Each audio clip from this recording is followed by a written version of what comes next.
Muy bien, ¿verdad? Sí. Pues toda esa primera parte fue lo que podemos denominar como la teoría o las ideas, el diagnóstico detrás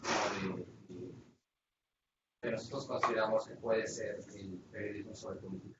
Esta segunda mitad me voy a dedicar a platicarles, como he dicho, como los casos de éxito o las investigaciones más emblemáticas o más representativas que hemos hecho aquí, salvo por uno o dos ejemplos que les voy a poner, estos dos de hecho, que no los tenemos aquí, lo voy a contar los que conozco de primera mano para explicarles aquí una vez como detalles interesantes en lectura de investigación. Entonces, como les decía, hay una división muchas veces en el periodismo que tiene que ver con esto de la política y la política pública.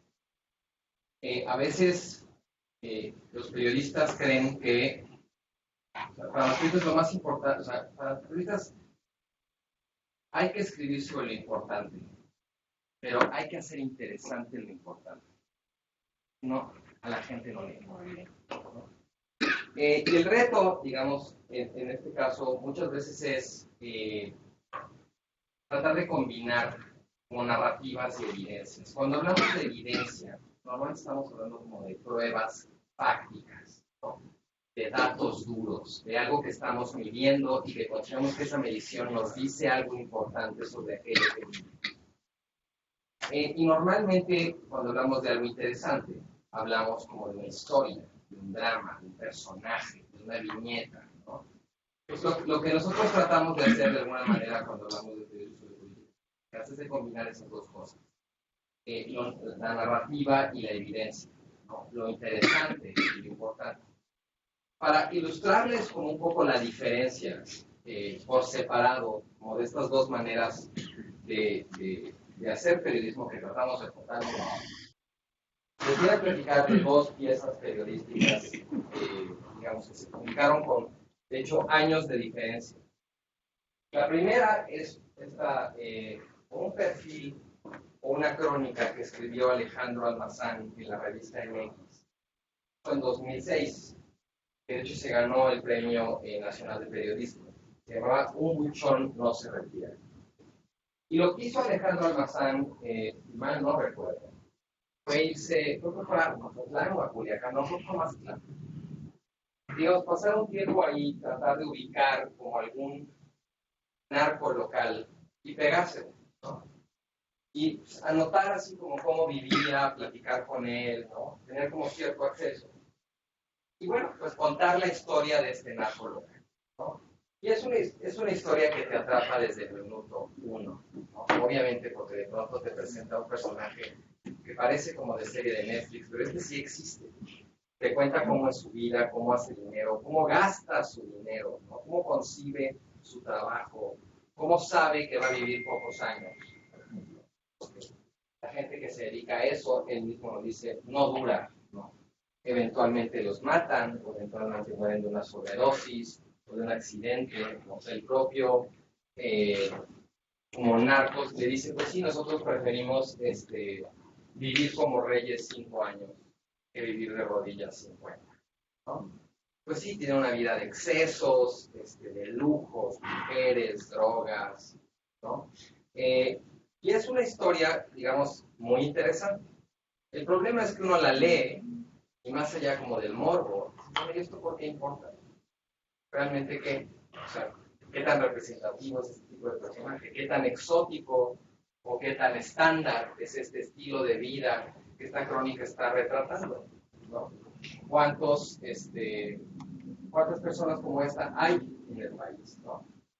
Esa es como, digamos, una historia que lleva la narrativa al extremo, ¿no? Solamente hacerlo interesante y no preguntarse, ¿y eso por qué importa? ¿O eso por qué a mí, ciudadano de la Ciudad de México, tendría que importar? Más allá de ser como una estampa exótica de un narco. Esta otra pieza, Marcado para Morir, de Pepe Merino, Jessica Sarquín y Eduardo Fierro, por ahí como de 2013, 2014, es, digamos, lo que hoy llamaríamos periodismo de datos, ¿no? Y lo que ellos se pusieron a estudiar fue, digamos, en función de toda la información disponible sobre los perfiles de personas que habían muerto víctimas de la violencia en México, ¿cómo estaba distribuido el riesgo de muerte? Porque no, aunque México sea un país inseguro, hay ciertas características sociodemográficas que te ponen más en riesgo que otras. Si eres una mujer, un poco como lo que decía Hillary Clinton, ¿no? Una mujer que vive en una ciudad con estudios universitarios con cierto nivel de ingreso, ¿no? Tu probabilidad de morir víctima de un homicidio es bastante reducida. Pero si eres un hombre, y en este caso, digamos, hicieron un perfil, si eres un hombre entre 18 y 25 años de edad, que no terminó la primaria, que tiene menos de la primaria completa, la tasa de homicidios en México de personas con ese perfil está arriba de 200 por cada 100,000. Se trata como de un ejercicio muy importante de estimar la distribución del riesgo entre distintas poblaciones. Esa es información casi que está lista para empezar a diseñar políticas de prevención. Porque tienes ya como muy delineada como cuáles son las poblaciones en riesgo, cuáles podrían ser las poblaciones objetivos de una política de prevención de la violencia, ¿no? Este es un trabajo que hace algo realmente muy importante, pero que si ustedes lo leen es un plomazo, es súper poco interesante, porque son datos y datos y datos y datos, ¿no? Y no te cuentan nunca ninguna historia. Además te está tratando de explicar la información. Es, digamos, como el espejo de esta. Esto es muy importante, pero no es interesante. Esto es muy interesante, pero no es importante. Aquí tenemos como el poder de la narrativa, aquí tenemos como el poder de la evidencia. Y, digamos, lo que nosotros consideramos que tiene que tratar de hacer el periodismo sobre políticas públicas es juntar las dos cosas para realmente poder tener como un impacto, ¿no? El desafío, como dice aquí, es contar una historia, lo interesante, al mismo tiempo que puedes explicar un fenómeno, que es finalmente lo importante. Les voy a contar la historia de un reportaje que hicimos un poco tratando de hacer eso. Un reportaje que apareció publicado en la revista de New Yorker, parece que en 2015. Nosotros recibimos unos fondos de la Fundación Ford, que estaba muy interesada en tratar de promover el periodismo de investigación sobre temas relativos a migración, migrantes y política migratoria. Y aquí en Coajimalpa, a un conjunto de profesores del CIDE, se nos ocurrió, sería una gran idea, hacer un reportaje sobre las personas que trabajan en la patrulla fronteriza en Estados Unidos, que son de origen mexicano, ¿no? Y es más, que sus padres hubieran cruzado como indocumentados, y que ahora ellos son policías que podrían estar de alguna manera deteniendo a sus padres de estos son de alguna manera los operadores de la política migratoria estadounidense en la frontera. Y además debe haber ahí un drama humano muy interesante, un cortocircuito. Estas personas deben vivir un drama existencial entre su identidad y su trabajo, ¿no? Ser descendientes de inmigrantes indocumentados que ahora se dedican a trabajar en la patrulla fronteriza, que detiene a migrantes indocumentados. La premisa sonaba súper bien, ¿verdad? Entonces, bueno, contactamos a un reportero con muchos años de experiencia en la frontera que se llama Alfredo Corchado. Él desde entonces era y sigue siendo el corresponsal del Dallas Morning News, uno de los más importantes periódicos tejanos en México. Y le planteamos como esta premisa, ¿no? Dijimos que nos gustaría como hacer ese trabajo. Él aceptó, estuvo haciendo trabajo de campo en Texas, en Arizona, en California. Y como 6 meses después, digamos, como intercambiando y tal, ya teníamos como una primera historia, una primera pieza, ¿no? Lo primero que fue muy interesante de esto fue que Alfredo nos demostró que el único cortocircuito de esta historia era el que habíamos visto. Porque las personas que trabajaban en la patrulla fronteriza de origen mexicano no tenían ningún conflicto de su identidad y su trabajo.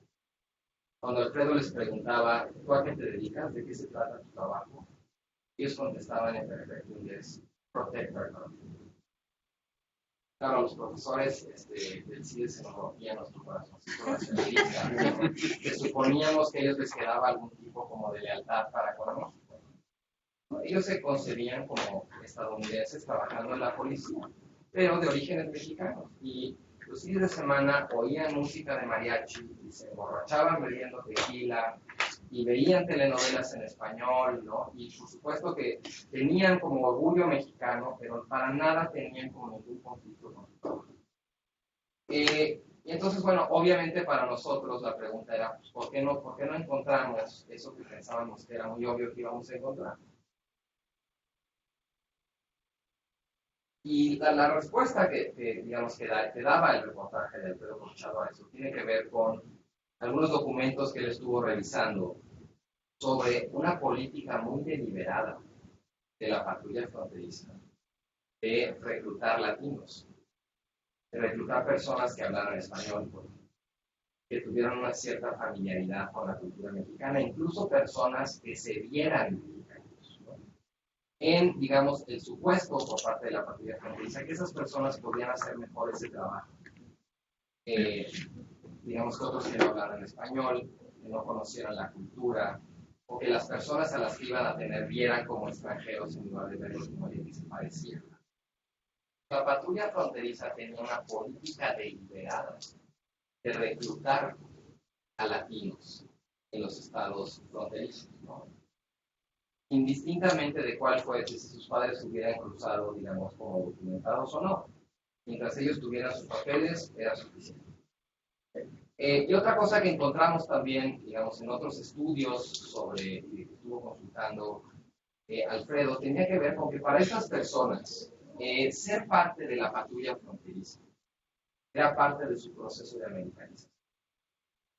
Es muy posible que ellos hubieran cruzado como chicos o que ya hubieran nacido allá, pero que siempre hubieran tenido de alguna manera un estigma, ¿no? De no ser estadounidenses, de ser indocumentados o ser hijos de indocumentados. Y de pronto para una persona con esa experiencia, poder acceder a un uniforme, poder portar una placa, poder ejercer autoridad reconocida, era algo muy atractivo. Era una señal de asimilación, que de alguna manera ellos ya pertenecían a esa sociedad a la que habían llegado y tan pertenecían que podían ejercer cargos con autoridad. Claro que eso ayudaba a que no hubiera ningún cortocircuito entre su identidad y su trabajo, al contrario. Y por último, además, cuando Alfredo se puso a ver como algunos estudios que había sobre todo el escalafón profesional que había dentro de la patrulla fronteriza, lo que encontraba es que incluso entrando en el puesto más bajo, con el salario más pequeñito dentro de ese escalafón, los latinos que accedían a ese trabajo, ya ahí tenían un sueldo superior al sueldo promedio que tienen los latinos en los Estados Unidos. Entonces, entre que había una política deliberada de reclutamiento, que acceder a estos puestos para estas personas era, digamos, una forma de adquirir estatus social, y que en términos de ingreso y de movilidad era una oferta muy atractiva, pues claramente no había ningún cortocircuito. Desde el cortocircuito de los mexicanos, nuestras expectativas como poco realistas respecto a ello. Digamos, el reportaje también habla como sobre algunas escenas de detenciones, habla también sobre cómo de pronto entre los propios guardias que se están en la patrulla fronteriza, cómo se refieren ellos a las personas que detienen, ¿no? Y digamos, esta primera entrega que se llama We Could Be Them es donde ellos mismos reconocen, pues sí, claro que yo sé, ¿no? Que yo, mi familia, podríamos ser ellos. Pero esto es el trabajo que yo estoy haciendo de detenerlos, en muchos casos quizás de deportarlos, ¿no? Es un trabajo que alguien tiene que hacer. En todo caso, creo que yo lo puedo hacer mejor, como con más sensibilidad y tratarlos mejor que otra persona. Y bueno, pues de alguna manera aquí, como ven, había evidencia, había narrativa, ¿no? Y hubo un trabajo muy deliberado de tratar de entender la política de reclutar a estas personas dentro de la patrulla fronteriza. Era una política bastante, digamos, inteligente, medida, deliberadamente diseñada para hacerlo. Y bueno, pues ese es un ejemplo, digamos, de la frontera sobre este tipo de periodismo, ¿no? Otro ejemplo que les quiero platicar es un trabajo sobre trabajo, es una investigación sobre trabajo doméstico que hizo una egresada de nuestra maestría, Nancy Mejía, que se publicó en la revista Newsweek en español, ahí está la portada. El trabajo se llama Trabajadoras del Hogar, hasta la ley barre con ellos. Este es un trabajo, este es de mis favoritos, la verdad, porque realmente logra de una manera como muy parsimoniosa contar la historia de una persona e ir constantemente, digamos, como rebotándola con cifras sobre qué tan representativa era esa persona. Nancy se puso a ver cifras sobre migración de mujeres indígenas dentro de México, comunidades de exclusión y comunidades de recepción. Y una comunidad de exclusión es la Sierra de Hidalgo. Y bueno, pues tuvo la buena suerte de conocer a una mujer indígena de la Sierra de Hidalgo, en la Ciudad de México, que trabajó durante varias décadas como trabajadora doméstica. Y de contar su historia. Esta señora se llama Mari. Mari llegó a la Ciudad de México de 17 años a vivir, digamos, con un tío que vivía en la ciudad en la que encontraba trabajo. Prácticamente no hablaba español. Pero bueno, tuvo la fortuna de entrar a trabajar con una familia, digamos, como que era buena onda con ella, y que ellos le enseñaron español. Y que, bueno, se encariñaron mucho con ella. Y Mari como que tenía muchas ambiciones. Mari realmente no quería ser trabajadora doméstica toda su vida. Pero ella no había ni siquiera terminado la primaria. Y bueno, pues esta familia, digamos, como hablando con ella y todos se dieron cuenta de eso y como, no, pues ¿por qué no terminas la primaria? ¿Por qué no estudias? Digamos, y encontraban así como cierta flexibilidad de horario, ¿no? Total que Mari terminó la primaria, la secundaria, la preparatoria, ¿no? Durante muchos años trabajando con esta familia, ahorrando, digamos, obviamente a un costo personal muy alto, de mucho desgaste, porque realmente tenía como jornada laboral en la casa y luego su jornada como estudiante. Hay historias incluso donde el papá de la familia, que era profesor de matemáticas en el TEC de Monterrey, se sentaba de pronto con Mari a ayudarle con su tarea de matemáticas, ¿no? O sea, esa cosa como que nos contamos de la familia buena onda con la trabajadora, pero desde luego, pues, o sea, no tenía seguro social, ¿no? Su pago de vacaciones pues, dependía de la familia, no tenía seguro social, todas estas cosas que no hay prestación. Y de hecho, hasta hace muy poco el trabajo doméstico en México, por ley, por la forma en que estaba legislado, era un trabajo de segundo. Y no tenían los mismos derechos que los trabajadores. Digamos, lo que es muy interesante de la historia de Mari, por un lado, es que, por ejemplo, Mari, pues, con el tiempo fue aumentando sus años de escolaridad. Pero esos años de escolaridad no se traducían en un mayor nivel de ingreso. Porque el mercado laboral en el que estaba inserta Mari, el mercado de trabajo doméstico, realmente no valora los años de escolaridad. O sea, para una familia trabajadora doméstica haya terminado la primaria o haya terminado la prepa, es muy irrelevante. Cosa que, pues, bueno, es como una tragedia para mí como Mari, ¿no? Después Mari, o sea, la señora de la casa, la mamá de la familia, dice, bueno, Mari, ¿por qué no tienes otro tipo de trabajo? Oiga, terminaste tu prepa, haz una carrera técnica, a lo mejor algo, ¿no? Pero a Mari le gustaba mucho la actuación. Empezó a estudiar actuación, quería ser actriz, ¿no? ¿Y qué tipo de papeles creen que empezó a encontrar? En telenovelas, por ejemplo.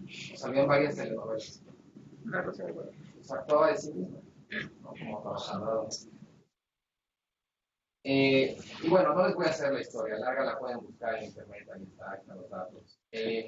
Finalmente, después de como 30 años de trabajar con esa familia, los hijos crecieron y se fueron, los padres se divorciaron, y Mari se regresó a su casa. Una casa que ella se construyó en su pueblo, en la Sierra de Hidalgo, con todo el dinero que ahorró durante tantos años. Y era el orgullo de Mari decir que ella se había construido en su casa y la casa tenía un piso de cemento. Era de las pocas casas en su comunidad. Y para Mari era como una historia de éxito. de todo lo que había. Nunca pudo dejar de ser trabajadora doméstica, pero al menos se había dado como esos ahorros para poder construir. Y lo que era muy interesante, descorazonador de esta historia, es que Mari se contaba a sí misma su historia, una historia de la que estaba muy orgullosa. Pero los datos, digamos, de las personas exactamente como Mari, lo que decían es que a pesar de todo su esfuerzo, esas personas experimentaban mínima movilidad social.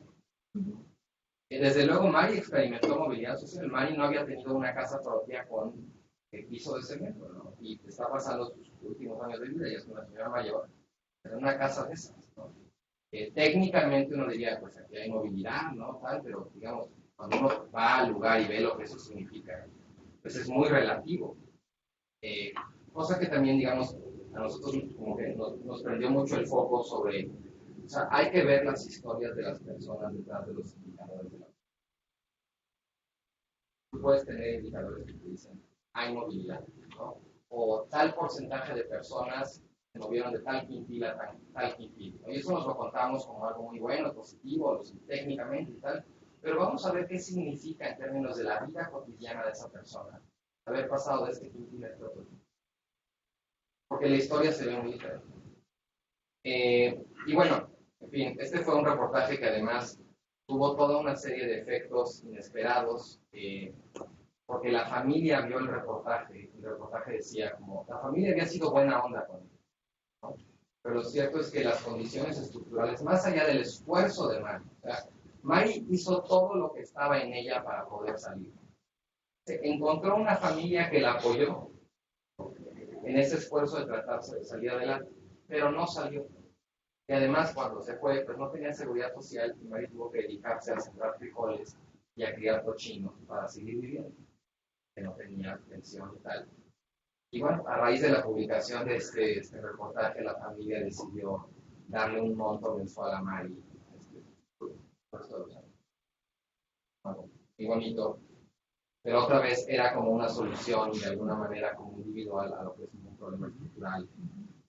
Bueno, recientemente se está modificando la legislación, pero digamos, aquí lo que nos pareció interesante fue tratar de mostrar, en el caso de una persona en particular, cómo la legislación laboral se convertía en un obstáculo a pesar del esfuerzo y la buena suerte. Cómo el hecho de que la ley no obligara a los patrones a inscribirla en el Seguro Social, o no obligara a que hubiera un esquema para que cuando ella cumpliera la edad de retiro pudiera tener una pensión, la dejaba indefensa. Esto ya se sabía, esto se sabe, ¿no? Pero es muy distinto cuando tú lo cuentas con la historia de un personaje con el que te puedes encariñar, con el que puedes desarrollar un cierto grado de empatía. Y Mari además es como un personaje súper carismático, ¿no? Y bueno, desde luego que esta fue una lucha de muchos años, ha habido mucha gente y todo, pero aquí nos parecía como que sí puede hacer cierta diferencia para tratar de explicar un problema, digamos, como legal en contar la historia de vida de la persona que está bajo el supuesto de la legislación, digamos, considera como trabajo de seguridad. Sí. Esto, digamos, esto que relata me hace pensar en justo el tema anterior que acabamos de ver, que es de evaluación de políticas públicas de tipo cualitativo, y en donde justo la metodología son estudios de caso. Pero la forma de presentación es totalmente técnica, es decir, sí hay una metodología, por supuesto, y mucho de lo que habló el profesor es que justo, ¿no? O sea, la metodología es estricta y tal, y no es menos que la evaluación cuantitativa.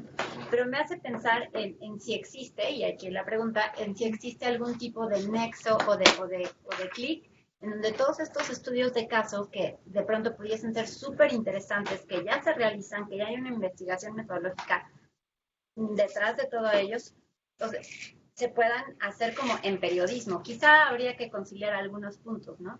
Pero entendiendo que, por ejemplo, este caso en concreto de Mario, toda esta investigación tiene detrás toda esta parte como metodológica, digamos, sustentable, sí. ¿Podríamos hablar como de algo que se traslape o, sí, o no? Bueno, eso es justo lo que tratan de hacer nuestros políticas públicas y demás, que De hecho, hay una clase, todos en este toman evaluación de política pública, no porque los estudiantes vayan a evaluar. No, ellos no quieren, nosotros queremos que sean evaluadores, queremos que sean personas que puedan consumir una evaluación y detectar ese tipo de cosas.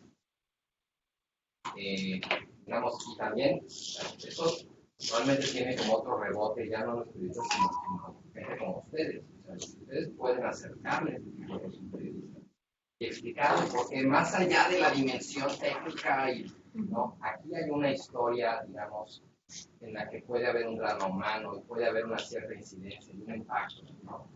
Ahí está, o sea, realmente todavía esto está en pañales, o sea, digamos, le echamos muchas ganas y todo, pero graduamos a 15 personas al año.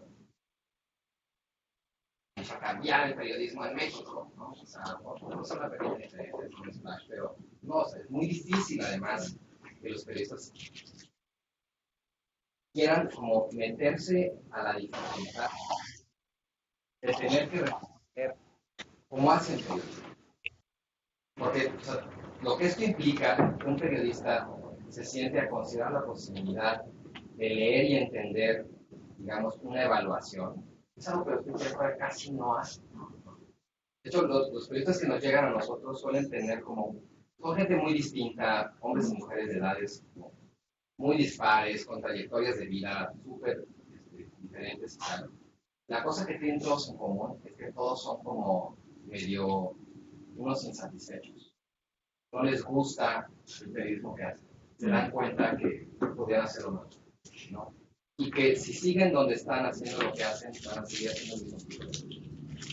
Entonces, la verdad es que nuestros procesos de selección muchas veces los que seleccionan son ellos. Nosotros nomás como quitamos de pronto a 2 o 3, pero realmente hay un perfil, hay una cuestión con una insatisfacción respecto a como las historias que cuentan al periodismo que hace, que es lo que los trae. Y sí, o sea, desde luego que no existe como tanto así como un repositorio de evaluaciones cuantitativas para periodistas, cualitativas, pero para periodistas. No sería una mala idea crearlo, ¿no? O sea, creo que el enfoque tendría que ser al revés, dado que posiblemente bueno, no sé si al revés necesariamente, pero en los dos sentidos. Sí. O sea, quizá haya evaluadores cualitativos que les encanta el trabajo, pero claramente no ven un reflejo en la sociedad, ni un interés de la sociedad por consumir lo que están haciendo. Y si yo pienso que quizá debe de haber algún punto de frustración en donde, digo, ¿no? He hecho tantos estudios de caso que me los conozco yo y el otro evaluador que los hicimos, y la familia, punto, ¿no? Y no, o sea, no hay un impacto mayor que el de los números o que el del consumidor de evaluaciones como para leerlos. Entonces, no sé, digamos, creo que sería como muy interesante entender o llevar esto a una plataforma. Es un problema de comunicación. Porque sí, desde luego la evaluación de la política sí tiene una dimensión técnica. Tiene que tener, porque muchas veces es precisamente eso que vamos a explicar como de eso. Lo que de alguna manera espanta, ya no digamos al público en general, obviamente, sino también a los periodistas. Parece como una cosa muy, muy de conocedores, muy especialistas, aunque hay un montón de riqueza informativa. Y también a veces tratamos de enseñarles a leer journals. No porque esperemos que se vuelvan académicos, sino porque a veces en los journals hay unos hallazgos que periodísticamente pueden ser súper interesantes y ricos y darles ideas como de cosas que investigar. Pero bueno, sí, eso es lo que estamos tratando de hacer. Bueno, sí, pregunta. En el caso del anterior que estaba, sí. ¿se puede hablar de representatividad o se puede hablar de estructuración? Mira, lo que hizo Nancy, y por eso digamos que, de hecho, este reportaje ganó un premio en INEGI por el uso que hizo de estadística de INEGI, sobre todo en términos del mercado de las trabajadoras domésticas, este dato que les decía que los años de escolaridad no hacen diferencia en cuanto a su nivel de ingresos, es una digamos, característica que ese mercado no valora. Y después por el tema de las comunidades de exclusión y las comunidades de representación. O sea, digamos, esta reportera tuvo la suerte, la fortuna o el talento, por encontrar un caso que era de una comunidad muy expulsora de mujeres indígenas para el trabajo doméstico. Y llegó a una comunidad que es la Ciudad de México, que es como una de las principales, de hecho es la principal receptora de ese tipo de cosas. Entonces, en ese sentido, podía considerarse representativa. No era representativa, por ejemplo, en términos de cuánto invirtió ella personalmente en su educación. O sea, el grado, Mari llegó a tener como más que prepa. Y ese es un grado educativo que la mayoría de las trabajadoras domésticas no tiene. En eso no era. Entonces es que cuando tú haces una historia periodística, ahí, digamos, cuando dices representativo, no lo estás diciendo como ya en un sentido estadístico. Es representativa en ciertos aspectos, y no representativa en otros. Y todo eso es material, como en función del cual tú puedes organizar tu historia. ¿Qué es lo que al final más te importa? O sea, contar una buena historia que de alguna manera transmita a través de una persona como una problemática. Lo que les decía yo al principio, o sea, mientras cuentas una historia, estás explicando un fenómeno.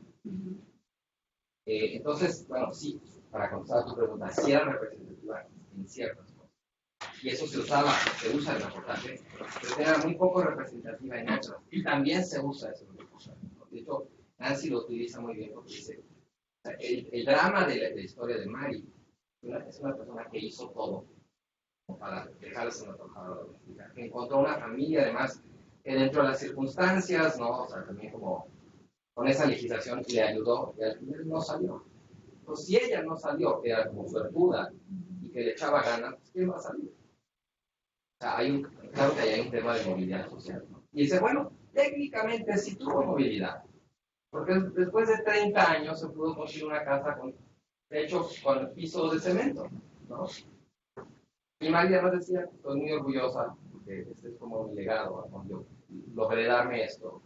Y bueno, ¿quién es uno para juzgarla, no? Si está contenta y tal, pero si hay una parte como donde es un poco como inquietante, ¿no? Una persona que hizo esfuerzos y todo eso, esa fue su movilidad, ¿no? Técnicamente así. ¿Dónde es la otra? Bueno, les voy a contar otra. Esta es una de mis series favoritas. Esta estuvo nominada a un premio García Márquez. Para esta de plano juntamos a un periodista y a un urbanista, porque había una dimensión técnica que rebasaba al periodismo. Nos interesaba estudiar la política de desarrollo turístico en la Riviera Maya. Porque, digamos, la información que teníamos, como gente que estaba involucrada en esto, a decir es que la Riviera Maya era una historia de éxito en la península, en el sentido de que realmente traía riqueza y realmente generaba desarrollo. Incluso la gente más amolada reconocía que estaban mejor ahora que antes. Pero la distribución como de los beneficios de ese desarrollo era muy desigual. Y la forma en que estuvo diseñada la política para como un boom turístico en esta región no tomaba en cuenta a las personas que iban a trabajar, digamos, para los turistas. La inmensa mayoría de los recursos, de los subsidios, de los beneficios fiscales, de la inversión, estaba orientada hacia los turistas. Y las personas que trabajaban en el sector turístico, tú comparabas toda la infraestructura, por ejemplo, en las zonas hoteleras, contra la infraestructura en las zonas habitacionales de las personas que trabajaban en los hoteles, y contraste era brutal. Y bueno, pues digamos, se llamó Riviera Maya sin derecho a la ciudad. Y lo que hicimos entonces fue primero mandamos a un urbanista de la Riviera Maya que hiciera como un diagnóstico de cómo estaban las ciudades. Hay como dos ciudades, la ciudad de los turistas y la ciudad de los trabajadores. Los trabajadores no tienen drenaje, ¿no? El reportaje empieza describiendo una escena donde una persona está descansando afuera de su casa y está así chorreando sudor. No hay electricidad, no hay ventilador, obviamente no hay aire acondicionado. Es una persona que trabaja en un hotel gran turismo. Todo eso se puede dar perfectamente por sentado. Además, las afectaciones que tienen en estas personas de pronto, como el contraste entre los lugares en los que trabajan y los lugares en los que viven. De hecho, un indicador que nos encontramos sobre la marcha es un reportaje. Esta es una zona donde la tasa de suicidios ha subido muchísimo. También, por ejemplo, son lugares donde las jornadas de trabajo son muy largas y los niños pasan muchas horas solos. Hay muchos accidentes con infantes en los que no están siendo cuidados porque los padres, los dos, trabajan en estos hoteles all inclusive y los niños pues, tienen que hacerse desayunar, bañarse, comerse solos, incluso como un detalle visual como muy impactante, es que es muy usual en esas zonas. Eso no lo ves en la zona turística. Los niños siempre traen una llave colgada del cuello. Una llave de su casa, para que no la pierdan. Ellos entran y salen de su casa solos. En fin, otra cosa, pero lo que fue muy interesante realmente de esto, además digamos, de encontrar todas estas disparidades, desigualdades, era el hecho de que las propias personas que podríamos denominar como perjudicadas por esa política, digamos, como tan dispar en términos de inversión, reconocían que estaban mejor de todas maneras con eso que antes. Y era muy difícil que hablaran como que fueran críticas de la situación, porque ya habían internalizado como que esa mejoría que habían experimentado en su vida se debía a los turistas. Entonces no había que hablar mal del turismo, que no querían espantar a los turistas. De hecho, este reportaje lo fueron a presentar allá. Y en la presentación hubo como un momento de mucha tensión, donde ellos empezaron a decir todo esto, y la gente empezó a levantar la mano a decir, no, bueno, nosotros estamos muy agradecidos con el turismo. Ya había casi una cosa como ideológica, ¿no? Como de esto no se debe criticar, porque lo último que nos interesa es que se vayan los turistas. Y ese efecto como de alguna manera como despolitizador, como de esas condiciones de vida perfectamente de alguna manera como reclamadas. Las personas estaban de alguna manera por hacer bueno.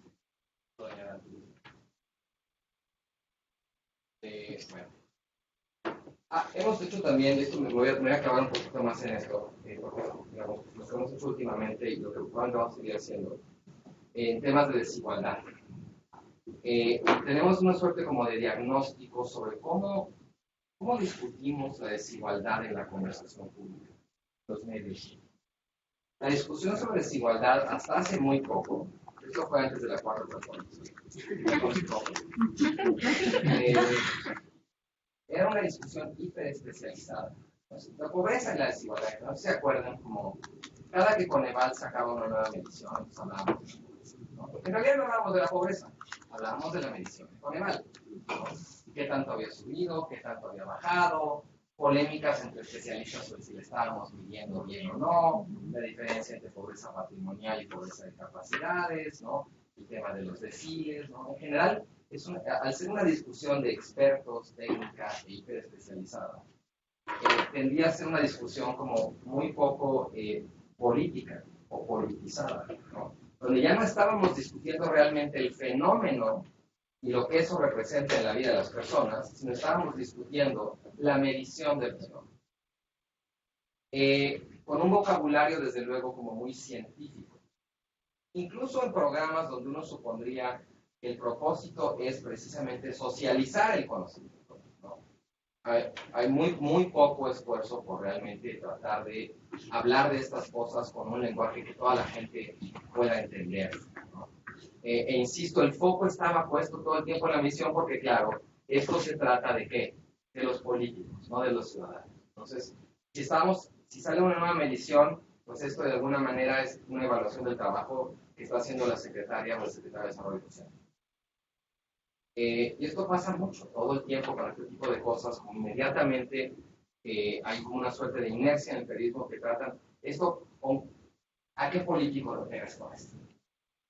En función de eso diseñas de alguna manera tu ángulo de ataque de la noticia.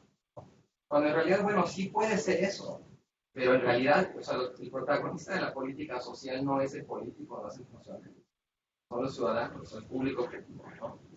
Y también, o sea, notábamos que hay como una suerte de asepsia técnica.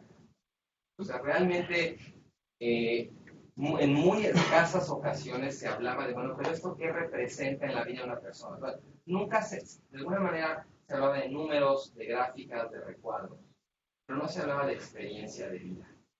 O sea, era una discusión que estaba realmente, creo que todavía lo está, en mayor manera, como muy tecnificada. Y esto lo que hace es que la conversación pública esté muy despolitizada, ¿no? Incluso casi parece ser como, no digo que lo sea, pero parece que es como a propósito, ¿no? En la medida en que la discusión de un problema público se tecnifica, ese problema público en la discusión pública se despolitiza. Porque ya se vuelve en muchos sitios inaccesible para la mayoría de las personas. Es una discusión especial. Entonces, bueno, nosotros pensamos como que había ahí una oportunidad para tratar de hacer reportajes que hicieran lo contrario. Que más allá de usar como insumo las cifras, los estudios o las evaluaciones, le pusieran rostro a este fenómeno, contaran, hicieran que cobrara vida, que no se tratara nada más de una discusión técnica de especialistas, sino una discusión sobre personas, que el vocabulario desde luego fuera mucho más narrativo, y que pusiera el foco no en la medición, sino en la experiencia de las personas. Luego, aquí había una cosa que un sociólogo estadounidense se llamaba Cyril Mills, llamó la imaginación sociológica. Cyril Mills decía como, bueno, realmente hay dos grandes niveles de análisis. El nivel de análisis como de la biografía de la persona, ¿no? Y el nivel de análisis como de la historia de la sociedad. Y la imaginación sociológica consiste en la capacidad de conectar esos dos niveles de análisis y de pronto ver en la experiencia de la persona a la estructura social operando, como el caso de marketing, ¿no? Tú logras contar una historia que conecte eso, puede ser una historia muy poderosa. Una historia que realmente, digamos, conmueva, que interese, que realmente transmita conocimiento, incluso. Desde luego, esto no implica como un juicio negativo sobre el valor que tiene el conocimiento especializado, pero sí implica como reconocer la necesidad de que hay que traducirlo, de que una cosa es el vocabulario de los especialistas y otra cosa es el vocabulario de la conversación pública. No nos hacemos un favor como introduciendo el vocabulario técnico de la conversación pública. Usamos un vocabulario para hablar de esto en la conversación pública, y lejos de ser un vocabulario estrictamente técnico, ayude a politizar el tema, ¿no? Y que permita que la gente reconozca cómo le está afectando en su vida. Finalmente también nos dábamos cuenta que en mucho de la discusión sobre pobreza y desigualdad, el periodismo de pronto en lo que se quedaba era en denunciar la injusticia. O sea, bueno, eso es importante y está bien, pero muchas veces no basta. Y de pronto ya nos acostumbramos tanto como al tonito de la denuncia que ya nos lo ponemos. Hay una suerte también como de fatiga de la indignación. O sea, la indignación al principio sí te mueve, sí te conmueve, ¿no? Sí te apela, pero tú ya, cuando todo el mundo está indignado, ya como que se vuelve algo, digamos, que se incorpora dentro del paisaje de la normalidad, ¿no? Pensábamos que este tipo de reportajes deberían tratar de ir más allá de denunciar la injusticia y explicar sus mecanismos, ¿no? Y las complejidades de la desigualdad y la pobreza. Un primer ejercicio que hicimos, que fue muy exitoso, la verdad, fue un par de reportajes con un reportero que se llama Oscar Valderas, que en ese momento trabajaba en Vice, que trabaja en MBS. Fue una serie de 2 reportajes que llamamos Operadores de la Discriminación. De lo que se trataba era de ver cómo personas que ocupaban una posición como dentro de una situación social discriminadora conseguían lo que estaban haciendo. Encontramos como 2 lugares para tratar de observar eso. Uno fue el comité de admisiones en una escuela privada en sur de la Ciudad de México. Y cómo tomaba decisiones ese comité de admisiones. Y cómo muchas veces había criterios, digamos, como escandalosamente discriminadores en términos de cómo veían a la familia, ¿no? El color de piel, estatus social, ¿no? La familia tenía que demostrar que tenía la solvencia económica para pagar la cosa. Y muchas veces, pues, ¿qué creen? Había comerciantes de la central de abastos que tenían un montón de dinero, que podían pagar la colegiatura de la escuela, ¿no? ¿Cómo le hacía el comité de admisiones para no admitir al hijo de los comerciantes de la central de abastos? Y bueno, pues el reportero desarrolló una relación con una mamá, que se convirtió en su informante. Y además era la mamá como disidente. Era la mamá que se indignaba cuando escuchaba ya como, o sea, cosas abiertamente racistas, ¿no? No son como nosotros, ¿no? Bueno, o sea, es un un reportaje muy fuerte, ¿no? Donde pues, se ve que está perfectamente normalizado dentro de la operación cotidiana del Comité de Admisiones encontrar maneras de discriminar a los niños que pueden tener las calificaciones y que pueden tener la capacidad financiera para pagar las colegiaturas, pero no es en la escuela, es en más. Y esta mamá disidente, además, hablaba con las otras personas del comité para tratar de ver, pero es que aquí no te escandaliza, date cuenta de lo que estás haciendo. Y estas personas no, lo tenían perfectamente normalizado. Y no, pues es que así tiene que ser. No, la escuela va a perder su identidad. Va a dejar, o sea, unas racionalizaciones realmente como escandalosas desde afuera, pero uno se da cuenta también como hay un punto de vista. ¿Cómo sabes que tú no racionalizas también de pronto así? Y el segundo reportaje era sobre los cadeneros en los Andes. Son los operadores de la discriminación, ¿no? Y también, bueno, es muy buen reportero, Oscar. Entonces se hizo muy amigo de un cadenero, vivió con él como una semana, ¿no? Iba al gimnasio con él. Cadenero, era cadenero en las noches y taxista por el día.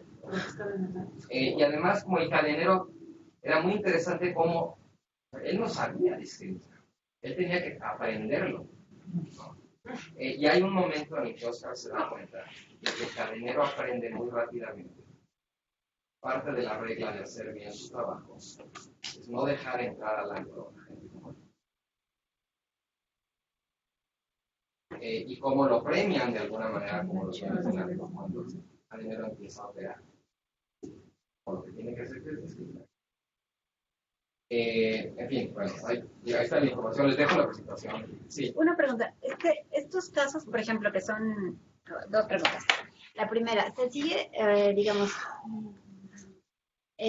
la metodología de una investigación cualitativa, es decir, de una evaluación cualitativa para hacer estos casos, o son entrevistas, digamos, o son entrevistas con otro tipo de metodología periodística, digamos? O sea, en este caso sí fue fundamentalmente entrevista, ¿no? Porque además, pues en este caso sí era muy importante proteger la identidad de los informantes. O sea, no decimos la escuela, no decimos los nombres. Yo lo único que le pedí al reportero y a la editora era que grabara todas las entrevistas, escucharlas, porque lo que estaba dicho ahí hubiera sido dicho.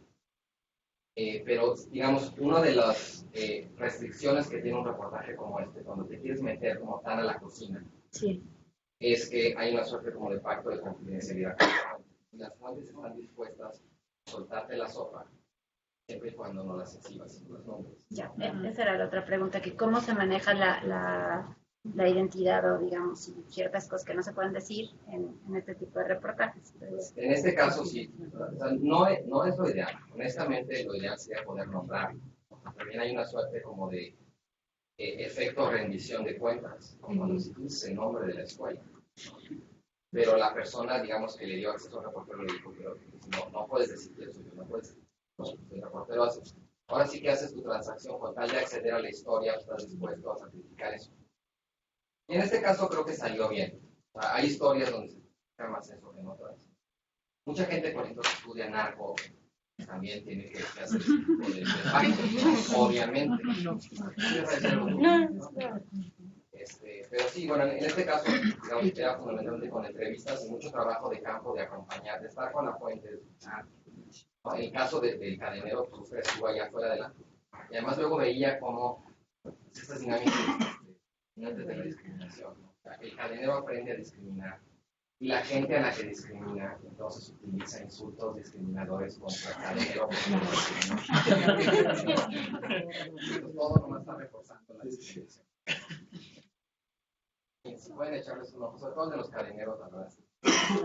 Es muy triste, obviamente, ¿no? Porque no es como que, o sea, lo que es muy interesante es que el operador de la discriminación en el antro es una víctima de la discriminación. No hay afuera. Todo el mundo ocupa un lugar como en la estratificación del fenómeno, pero todos estamos en cada quien haciendo su chambita de discriminación. Bueno, luego también hemos hecho un par de reportajes sobre indígenas y salud. Hicimos uno en horizontal y otro en el nivel político. Este lo hizo Reina Mora, una egresada también de la maestría.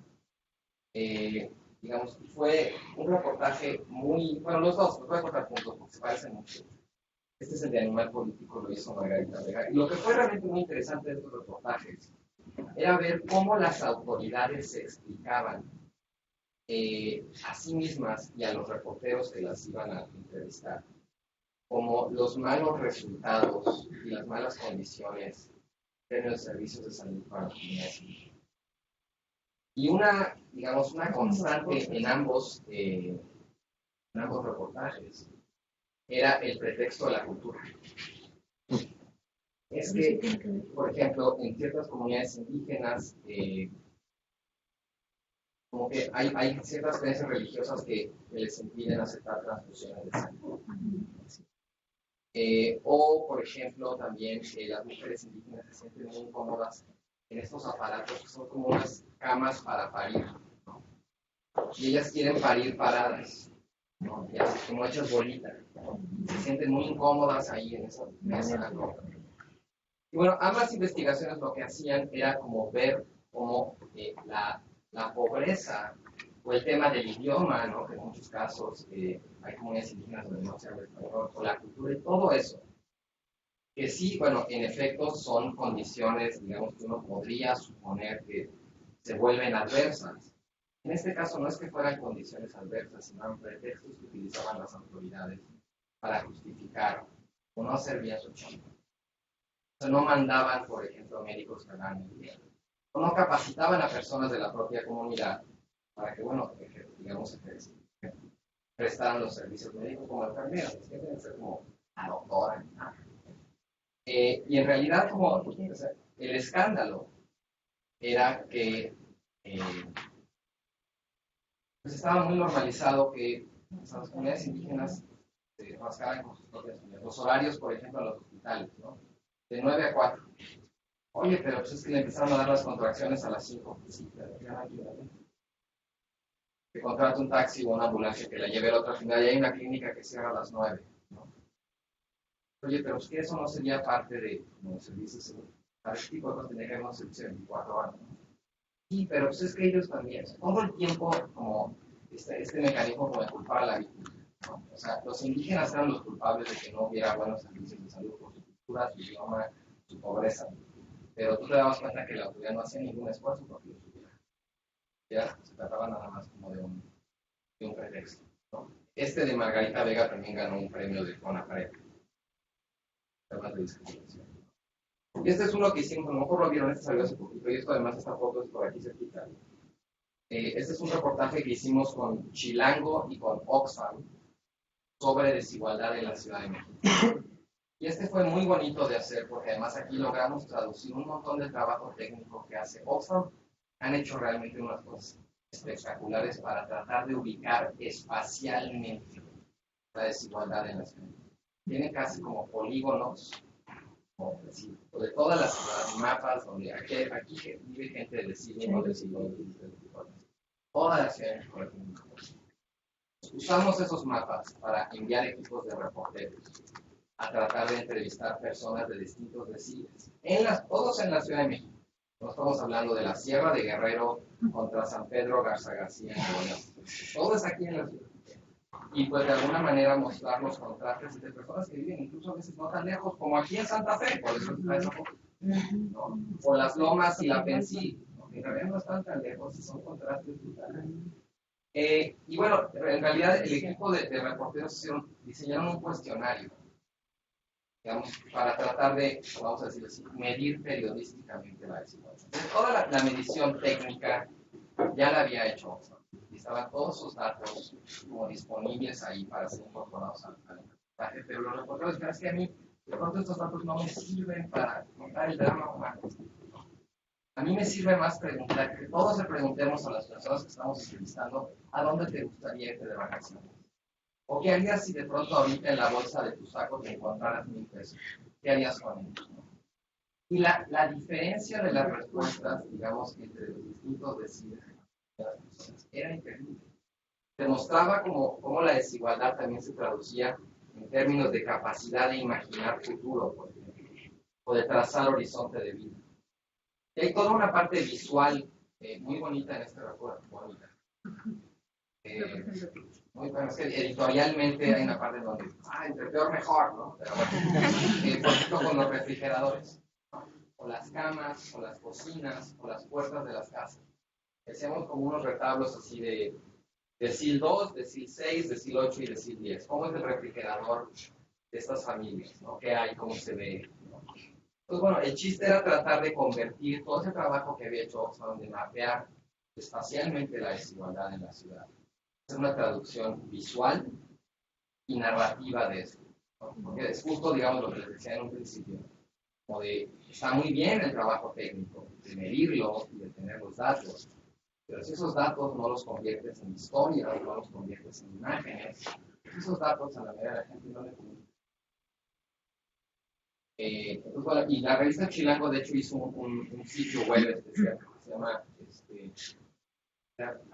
hicieron un hashtag que se llama No Somos Iguales, ¿no?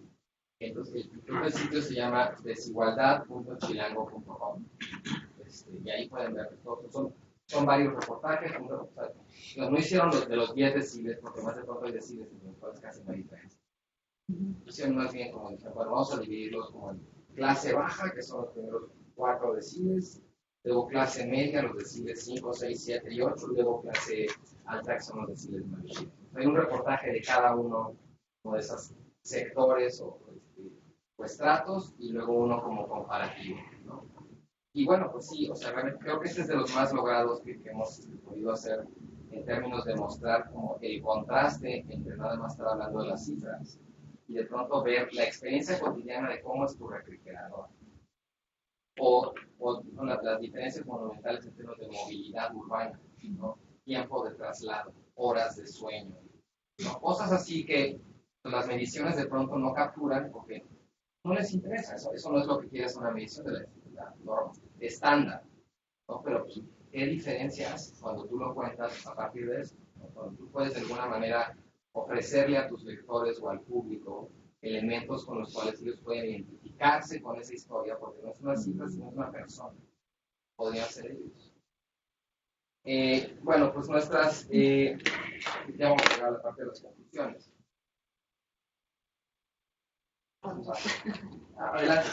Es que sí, porque justo en esta parte, o sea, creo que ahí resalta mucho esta distinción entre el periodismo basado en evidencia respecto, por ejemplo, a la interpretación de los medios sobre un dato, ¿no? Porque recientemente, no sé si vieron que se publicó el IDH municipal por parte del PNUD México, y una de las interpretaciones de los medios fue que, no sé si lo vieron, la alcaldía Benito Juárez es similar a la calidad de vida de Suiza, lo cual en realidad pues no era el mensaje que se quería dar, sino más bien que los resultados del índice en materia de lo que mide el índice, que es ingresos, salud y educación, son equivalentes a Suiza, más o menos en ese mismo sentido a nivel índice, no a nivel calidad de vida. Y en ese sentido, ahorita que mencionabas justo esta parte del periodismo basado en la evidencia y cómo realmente la interpretación también del periodista respecto a los datos cobra sentido, sobre todo en temas de política pública, ¿no? Entonces, digo, nada más... De una manera estuve en un foro en la Ibero con encuestadores hablando sobre la vida que cobran encuestas. Ellos se dedican a hablar de la metodología.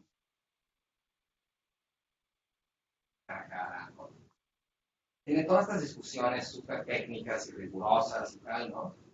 Y hay una parte en donde ya que se publica la encuesta, todo eso no importa. La vida que cobra el indicador, más allá de toda la discusión de cómo se produce ese indicador, cobra una vida propia. La gente empieza a interpretar ese dato de una manera que así, no, la gente se arranca los pelos, ¿no? Es un mandato. Pues es que es la encarnación de la voluntad. Toda una metafísica del dato duro, ¿no? Y yo creo que bueno, eso es como otro ejemplo de lo que estás diciendo. O sea, sí, en efecto, como en los medios de pronto hay mucha, yo diría como analfabetismo funcional en términos de cómo interpretar un dato, ¿no? O sea, obviamente los datos te dicen cosas, pero, digamos, hay cosas con respecto a las cuales no puedes decir que dice ese dato. Tú estás viendo de 18 años, los medios pasa muchísimo. Realmente está empezando, estamos como empezando en algunos medios como que ya tienen sus unidades de periodismo de datos. Ahí sí son personas como más especializadas que se dedican justamente a ayudar a diseñar coberturas que aprovechen la información, pero que no se echen voladas. De pronto, como esa que estás diciendo, de que la Benito Juárez es vivir en la Benito Juárez es como vivir en Suiza. No nos faltan las vacas y los quesos, ¿no? Sí, pero pues, sí estamos todavía muy en pañales, ¿no? Y más ahorita que hay como una crisis muy fuerte dentro del gremio, los reportes en publicidad oficial. Y de pronto, como muchos de esos desarrollos de unidades de investigación más especializadas, así, se las están reportando. Pero sí empieza a haber como más conciencia de la necesidad de tener gente. O sea, porque el reportero de día a día no puede ser como un todoterreno. O sea, no puede hacerte una infografía, hacerte una buena entrevista, hacerte una solicitud de información, investigar si el abogado no sé quién, ¿sabes? O sea, como sí empieza a haber como más conciencia de la necesidad de que haya división de trabajo y especialización. Pero pues toma mucho tiempo, la verdad. Y también en la medida en que el periodismo, o sea, en muchos sentidos hay un problema estructural con los medios en México, que su modelo de negocios, en muchos casos es un modelo de negocios fundamentalmente rentista, ¿no? De lo que por mucho tiempo ha vivido de la capacidad de extraer publicidad oficial. Eso, bueno, afortunadamente ahora cortaron la publicidad oficial y es muy traumático para el gremio, historias horribles, pero eso va a obligar a los medios a cambiar su modelo de negocios. Y ojalá que eso implique a la larga que traten de vivir más del público, ¿no? Que eso implique que hagan un precio más atractivo para el público y no nada más para estar extrayendo rentas del Estado. Pero esto es así como una historia muy larga, muy optimista contada, como lo mejor. ¿Alguien más ha levantado la mano? Sí. Por ejemplo, Carlos, además de Vice, ¿conoces algún otro medio consideras que consistentemente hace bien esta chamba de vincular datos o información estructural con una narrativa que sea muy, que enganche? Sobre todo medios digitales, Animal Político, México.com, sin embargo, no me sorprende por eso. Nexos de pronto tiene algunas cosas, pero Nexos es como una revista más casi es académica, ¿no? Pero sí, bueno, si me preguntas como cuál creo que es el medio que mejor hace esto, yo diría que es Animal. O sea, es interesante porque Animal Político tiene una sección como de diarismo, tiene como noticias del diario, pero tiene muchas cosas que son como de su propia agenda, que son investigaciones, ¿no? Muchas cosas de datos, visualizaciones, ¿no? Yo creo que son los más, la verdad, los que mejor lo han hecho. Tienen equipo de reporteros, la verdad, de primera. Y si me preguntas como cuál es el medio que yo recomendaría en ese sentido, sería Animal. La silla rota, ¿no? No tanto, la verdad. No. Pide algunos del país. Sí, el país es menos muy bien. Sí. Es que nunca pienso en el país porque siempre es un periódico español. No es cierto, ya tienen una oficina en México. Juegan como medio local de todo. Y lo hacen muy bien también. Sí. ¿Habrá un autor o algún historiador, sociólogo, no sé, que en su obra ligue esta narrativa y esta evidencia, sin que sea antecedente, que sea como antecedente, pero que no sea periodista? Estoy pensando, por ejemplo, en Engels, que en su libro Historia del proletariado inglés, donde hace, yo siento que cumple es agarrar datos estadísticos y también genera esta narrativa. Sí. Mira, al autor que nosotros utilizamos para explicar como la teoría de eso, es un sociólogo que se llama C. Wright Mills, que tiene un libro que se llama La imaginación sociológica. Pero es como, no es que él lo haga, él lo teoriza, ¿sí? Por ejemplo, hay el trabajo, eso es interesante, no todo el mundo lo conoce, la estafa maestra. Es una extraordinaria investigación.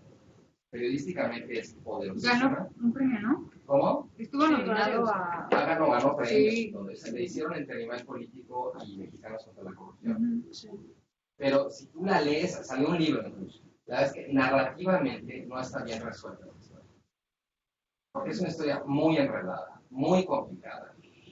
Y bueno, logran transmitirte la idea general, sobre todo de ir más allá de la denuncia de la corrupción y explicarte el mecanismo de cómo estaba funcionando, y toda esta triangulación con las universidades estatales que se convertían. O sea, que hay una parte en la ley donde si tú quieres licitar algo, pero o sea, uno de los competidores es una universidad pública, se lo puedes asignar directamente. Entonces eso se convirtió como en un mecanismo de desvío de recursos. Entonces está muy bien explicado el mecanismo, pero como historia es muy difícil porque ni siquiera es que haya tanto, o sea, hay muchos personajes, muchas sombras, muchos trámites, ¿no?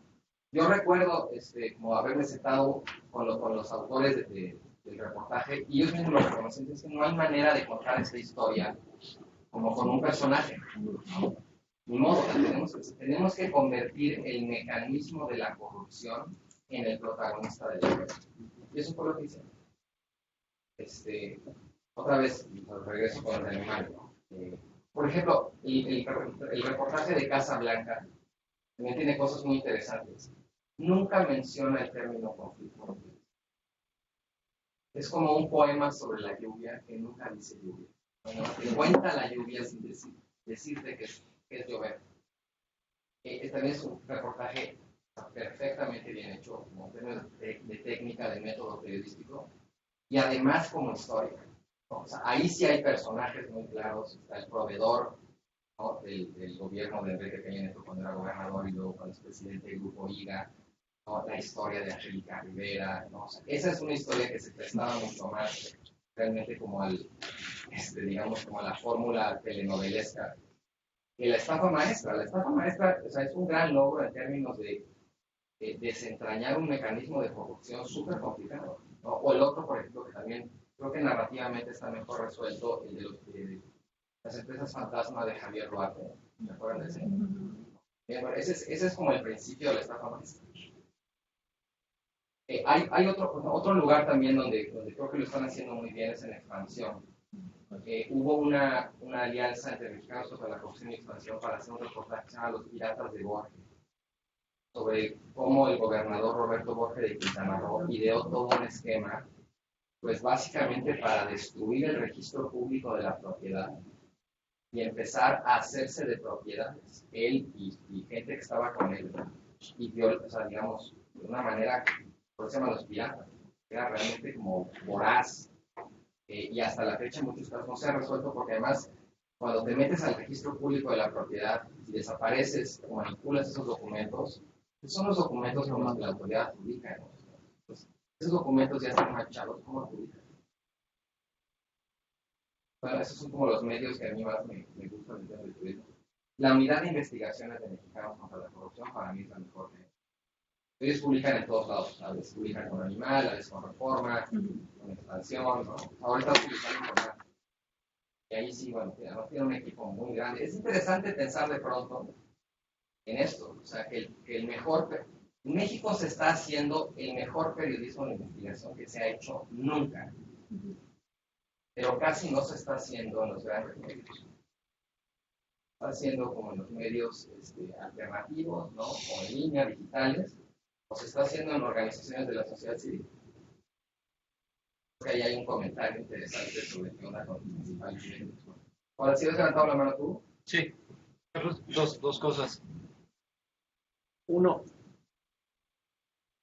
voy del lado como de cómo traducimos en mensajes claros. Ajá. El lado del análisis más como científico, académico de políticas públicas. Creo que también, y quería preguntarte si ese también es un tema, es decir, en espacios de investigación, como incluso o muchas universidades, hay un montón de investigaciones que apuntan incluso a elementos claves sobre cómo redefinir una política pública, pero se quedan en el lenguaje científico. Una parte de la pregunta era, en la maestría o en tu experiencia, ¿cómo sugerirías que pudiéramos hacer esta transformación del lenguaje muy científico, SNI, ¿no? a impactos mucho más concretos? Y la otra, un poco también en el sentido de tu experiencia formando gente, es, y no sé si sea como prudente plantearlo, hablas de los egresados de la maestría, que si bien son como poquitos, pero es un capital intelectual fascinante. ¿Podría haber alguna manera de saber quiénes son para seguirlos en estos medios alternativos pero yo trabajo para una universidad, para la Autónoma del Estado de México. No estoy en la etapa, no tuve que ver en la etapa. Es una historia la que van a contar. No que supieras. No, que yo supiera. No había llegado cuando pasaba. No, pero, por ejemplo, a los alumnos de periodismo y de la licenciatura en redes sociales de la universidad, sería muy interesante que contaran como con estos referentes de otro tipo de periodismo del cual nutrirse para como aprender de otra manera el oficio. Mira, respecto a la primera pregunta, hay una parte en donde hay profesores que tienen esa capacidad de hablarle a un público que no son administradores públicos. Hay profesores que no la tienen. También, de pronto en la academia, cuando tú estudias un doctorado y te vuelves especialista, se asume que por saber mucho de ese tema vas a saber enseñar. Y la verdad es que no. O sea, hay gente que sabe mucho, pero que no enseña bien. Que son extraordinarios investigadores cuyo talento es producir conocimiento de público, pero no son buenos propios. Y menos van a ser como buenos para traducir a los periodistas lenguaje especializado. Lo que nosotros tratamos de hacer más bien es como de darle a los periodistas una base para que ellos puedan entender ese lenguaje y la traducción la hagan ellos. O sea, realmente no aspiramos a que los académicos se vuelvan periodistas. Lo que aspiramos es a darle a los periodistas las herramientas para que ellos puedan hacer la traducción de ese conocimiento especializado a lo que yo llamo como conocimiento periodístico. Y el énfasis está más bien en los periodistas, ¿no? Y sí, les ponen a leer como un montón de cosas de evaluación, de implementación. Sí, además luego ha publicado ahora unos libritos como son traducciones de textos clásicos de implementación de burocracia a nivel de calle. Todos esos son lectura de los pobres periodistas. Pero sí funciona. O sea, y mira, incluso hay una parte en la que en muchos casos no llegamos a que ya se vuelvan como ávidos consumidores de evaluación. Pero por lo menos les sembramos de alguna manera la semillita de pensar los problemas en clave de política pública. Y por ejemplo, había una chica hace poco, ¿no?, que quería estudiar un fraude cibernético, pero que había un mecanismo súper interesante de venta de autos usados, que te los vendían súper baratos en línea, pues, si ya no quieres, te lo llevamos en una semana, pero tienes que hacer un depósito en esta cuenta, la gente depositaba y no perdía el coche. Y ella tenía como muy bien rastreado el mecanismo, pero no se le había ocurrido que esto podía estar legislado y que podía haber autoridades, digamos, encargadas de esto. Y su investigación cobró otra dimensión cuando le cayó el 20 de que había, ¿cómo se llama?, la unidad de inteligencia no financiera, como digital. O sea, hay un área de la fiscalía dedicada a delitos cibernéticos, ¿no? Entonces fue y se entrevistó con ellos y le dieron datos de todo lo que hacen, ¿no? Entonces, o sea, hay un punto en que si los periodistas se dan cuenta de que todo puede ser como formulado, planteado en términos de aquí hay una política pública, digamos, que no está funcionando, que no está diseñada, o que tiene como un problema de población objetivo, de implementación, ya con eso hace un montón de diferencia. También tampoco tenemos como la visión de que de pronto los periodistas se vuelvan así lectores insaciables de evaluaciones de políticas públicas. No va a pasar con esta. Pero que nada más, o sea, que puedan ser sensibles, que oigan implementación y no salgan corriendo, o que sepan de qué se trata. Eso con respecto a tu primera pregunta. Y tratamos de que sean los periodistas los que hagan esa traducción.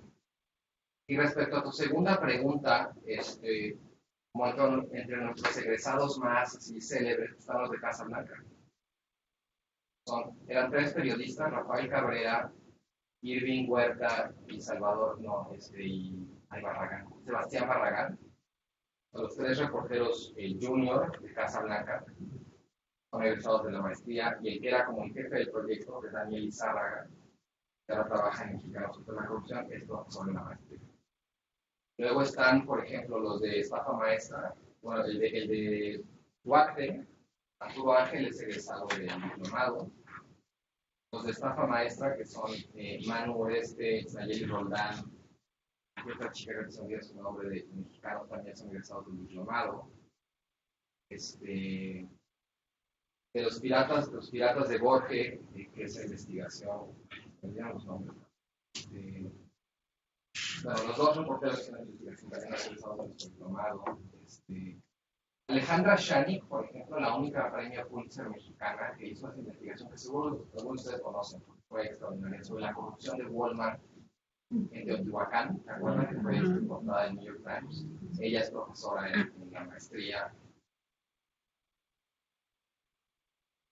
Y bueno, ahora han contratado varios de nuestros egresados mexicanos. Por ejemplo, Abraham Juárez, Alejandra Barriguete, Nadia Sanders. Son los nombres que me vienen así como que de lo que tengo la cabeza. Pero sí, o sea, digamos, ya se hace como un circuito, ¿no? O sea, están en Animal, están en Mexicanos, ¿no? Hay algunos en Reforma, o sea, son los medios que están de alguna manera apostando a eso. Pero insisto, o sea, es muy interesante como de pronto reparar en que realmente estamos, el periodismo mexicano nunca en su historia había recibido tantos premios internacionales. Hace 20 años, el periodismo mexicano en la Fundación García Márquez, en los premios Ortega y Gasset, en los premios Walter Reuter, o sea, no figuraba ni que hubiera un jurado mexicano, ni que hubiera asistentes mexicanos postulando y menos ganan. Y ahora no haya, que no haya reportajes mexicanos compitiendo, no haya mexicanos como jurado. ¿No? Realmente sí ha habido una revolución increíble en términos del periodismo de investigación que se está haciendo en México. Entonces, tenemos como esta ironía de que estamos en una etapa dorada del periodismo de investigación, una etapa súper mala de los medios, ¿no? Para volver a la distinción de la lógica mediática y la lógica periodística. ¿Alguien más tiene alguna pregunta? Sí. Bueno, yo trabajo en el INAI y, bueno, derivado de la Ley General de Transparencia y de las obligaciones de transparencia, justo eso es como un debate de, o sea, hay muchísima información, ¿no? O sea, por lo menos el sector público, los sujetos obligados, publican mucha información, ¿no? Sí. Pero el gran reto es hacer útil esa información. Entonces, o sea, es lo que decían del sistema de portales de obligaciones de transparencia, que se llama CIPOD. Es lo que decían, es un repositorio de información y esa información se puede utilizar, o sea, para muchísimas cosas, ¿no? Para toma de decisiones, ¿no? Para los mismos ciudadanos. Y, por ejemplo, en el INAI, la mayoría como de personas que consumen o que hacen solicitudes de información son los periodistas. O sea, son los medios los que más solicitan información, los que más utilizan información. Pero es como todo un reto hacer que la información que ya está se vuelva útil, ¿no? Que la gente lo utilice para tomar decisiones o para informarse o para... Entonces, pues, sí creo que la información está o puede solicitarse o puede obtenerse, pero o sea, como que falta como, no sé si sea socialización de este derecho para que la gente se apropie de esto y lo haga suyo y le permita literal cambiar la vida, que se supone que mejorar su calidad de vida. Ya, hoy en día es muy raro, la verdad, como, yo creo que sí, los principales usuarios de todos son los periodistas. O sea, un reportero que no sabe hacer una solicitud de información.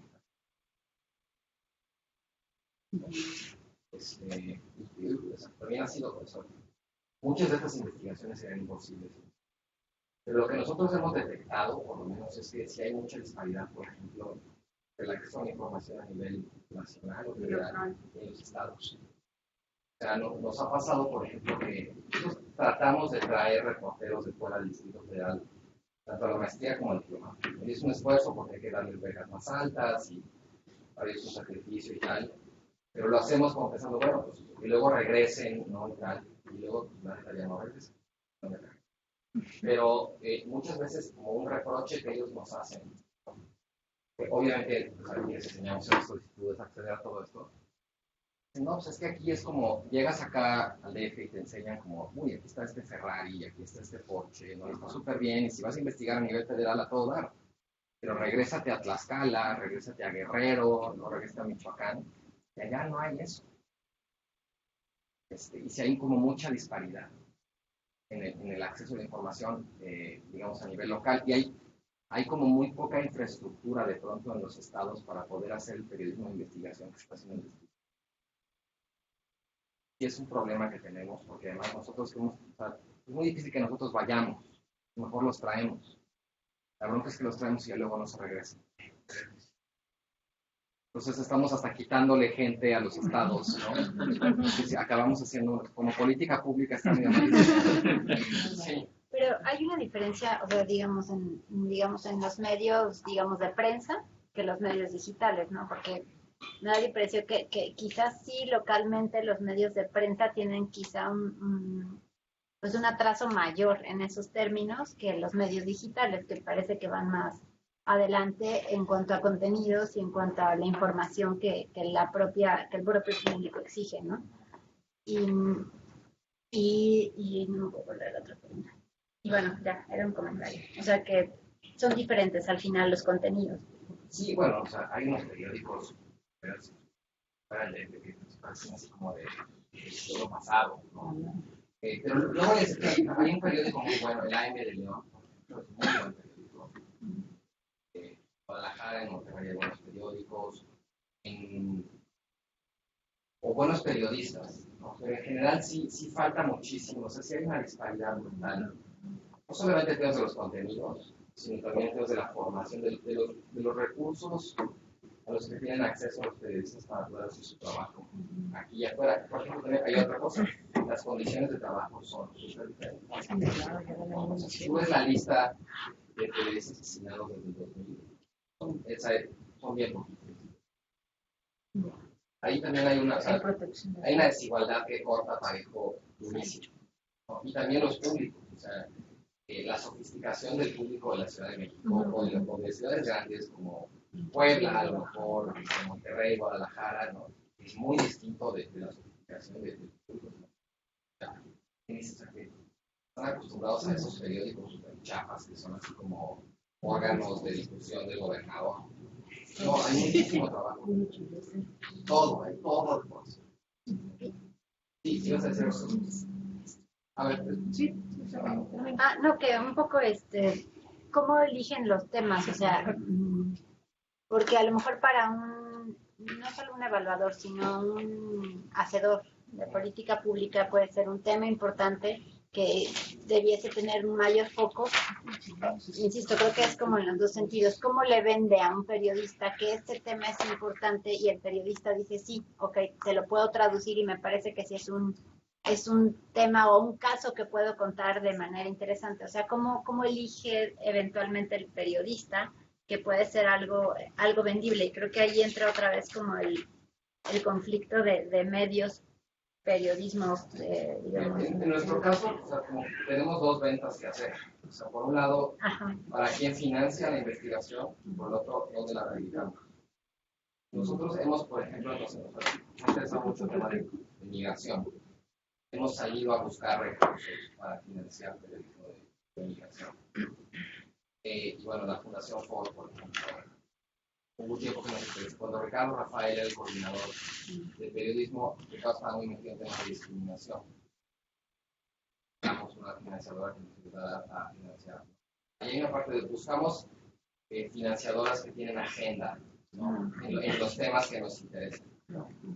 Y luego, además, hemos tenido muy buena suerte porque como muchos medios en México no le invierten a esto. Cuando tú vas con un medio y le dices, oye, fíjate que quiero hacer una investigación sobre la desigualdad en la Ciudad de México, y Oxfam ya me dio los datos y esto me lo va a pagar la Fundación, ¿te interesa? Sí, o sea, de 30 reportajes que hemos hecho, nos han mateado uno. Y la verdad, claro, sí, dámelo, ¿no? A veces lo haces con gente que trabaja en ese medio, a veces lo haces con gente por fuera, egresados maestros, ¿sí? Y, o sea, en ese caso, pues sí, la verdad es que ayuda mucho que tiene como el sello CIDE, ¿no? Ya está pagado, y el medio pues, se lleva todo el crédito de publicarlo. La verdad es que le sale muy buen negocio para ellos. Entonces, así es como nosotros hemos arreglado un poco esa pregunta de cómo escogemos los temas y luego cómo lo vendemos. Sí. Un montón de preguntas, pero voy a intentar hacer como las que más creo que serían importantes. Primero, o sea, desde tu punto de vista, ¿qué papel crees que podría jugar toda esta cuestión del periodismo de datos en contra de de como la posverdad o esta onda de la cuestión de los otros datos y esta de repente como invulnerabilidad que parece que tienen ciertas, o sea, instituciones de gobierno y seguro hay otras cosas, ¿no?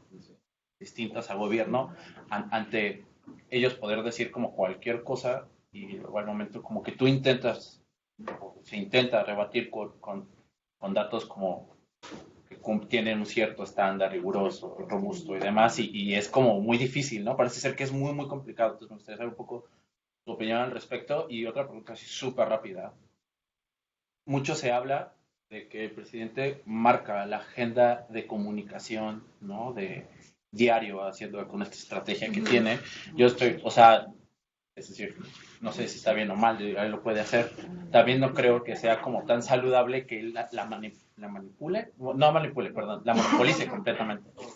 Entonces, mi pregunta es, ¿cómo ves tú que podría, como algunas técnicas justamente de estos otros medios, de animal político y demás, como para no seguir esta como camino, esta marca, ¿no? de la agenda pública e intentar salirse, ¿no? O sea, que creo que también es como, sería como muy importante dadas las cosas que están como sucediendo.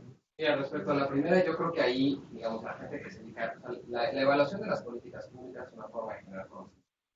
Es una técnica de alguna manera con unos ojos respecto a la realidad.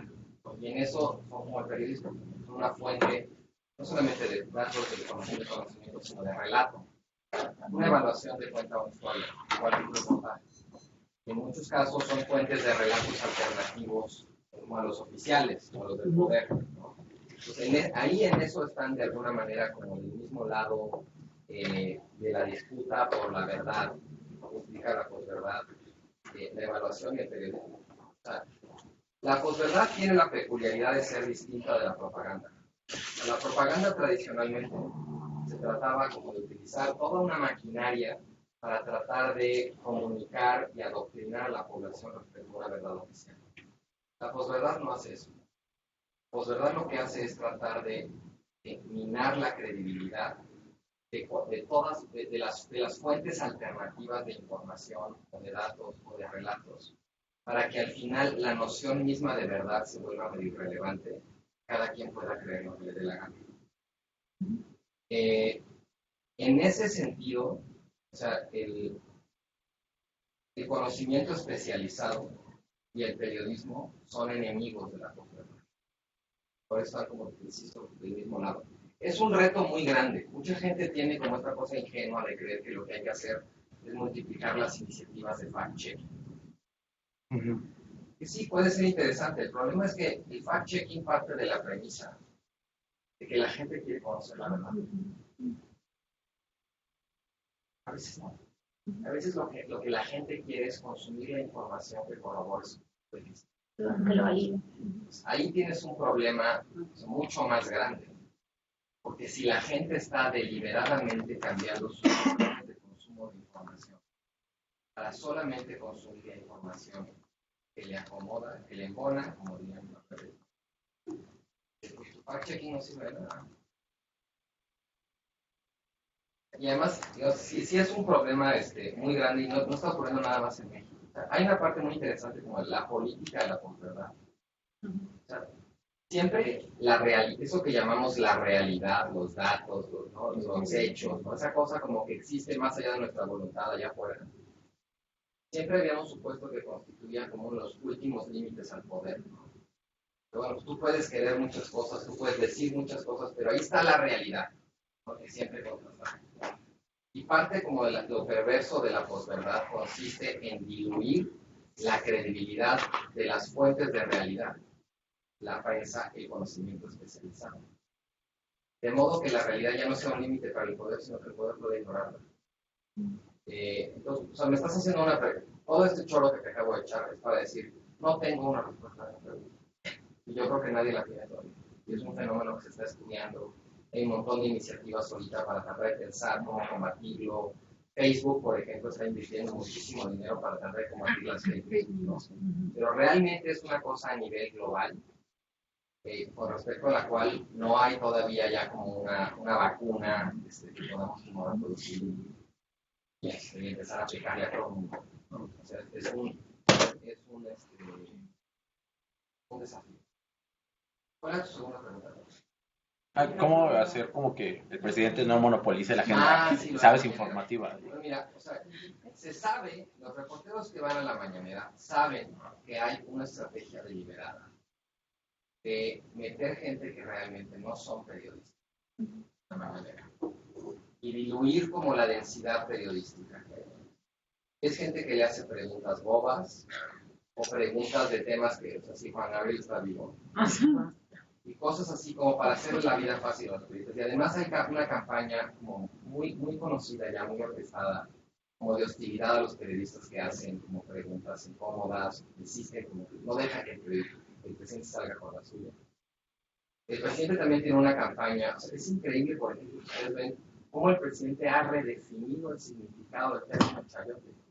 O sea, originalmente el chayote se refería al dinero que recibía un reportero para hacer una cobertura favorable de un funcionario, de un gobernador, ¿no? Que le daba chayote, le daban una bolita de dinero, ¿no? Ahora los chayoteros son los que critican.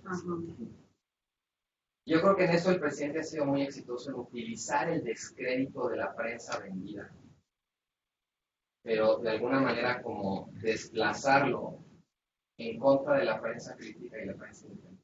No es casual. Que Reforma sí sea desde luego un periódico de derecho. Siempre ha tenido una línea editorial como pro-empresarial. Reforma siempre es un periódico crítico de todos los presidentes. Reforma está haciendo lo que siempre ha hecho Reforma. Pero es muy interesante cómo el presidente ha logrado de alguna manera utilizar como el descrédito tradicional de lo que llamamos la prensa vendida o la prensa chayotera, exactamente contra la prensa que no lo es. El hecho de que hablemos tanto de Reforma y no hablemos de lo que hacen otros medios, no es un comentario negativo de Reforma. Es un comentario negativo de que los otros medios no están haciendo nada de lo que valga la pena hablar. Sí, yo creo que la conferencia de prensa mañanera no me parece que tenga como mucho valor periodístico. Creo que es más bien como un instrumento de propaganda y de control de la agenda. Y los periodistas están tratando de organizarse para hacer una suerte como de ocupar las mañaneras. ¿No? Porque además, o sea, sí, no hay como antecedentes de que le niegue la entrada a nadie. O sea, si tú abres un blog o un canal de YouTube, tú ya puedes pedir eso, que es un medio. Hasta ahorita, como o sea, la prensa ha sido como renuente, porque hemos con toda la hostilidad que trae el presidente y eso, nadie quiere estar en el lugar de Reforma, ¿no? La verdad. Pero sí como que los reporteros están empezando a organizarse para tratar de hacer como equipito en las mañanas, que si uno pregunta, el presidente sale por la tarjeta, el siguiente insista, no, pero hay como una batalla ahí por eso, no sé cuánto tiempo vaya a durar. Y yo creo que a la larga es contraproducente que el presidente esté concentrando tanto las cosas en él. Que ahorita todavía es muy popular, estamos en punto de luna de miel, la oposición está hecha a pedazos, incluso si te desencantas de López Obrador, no tienes a dónde ir, ¿no? Y eso ayuda a que su popularidad se mantenga alta. Yo creo que hoy en el evento de la mañana con los sectores del Ibero decían que va a empezar como a tener efecto como todas esas transferencias de dinero con los programas de las becas y que eso probablemente va a hacer que la popularidad del presidente suba.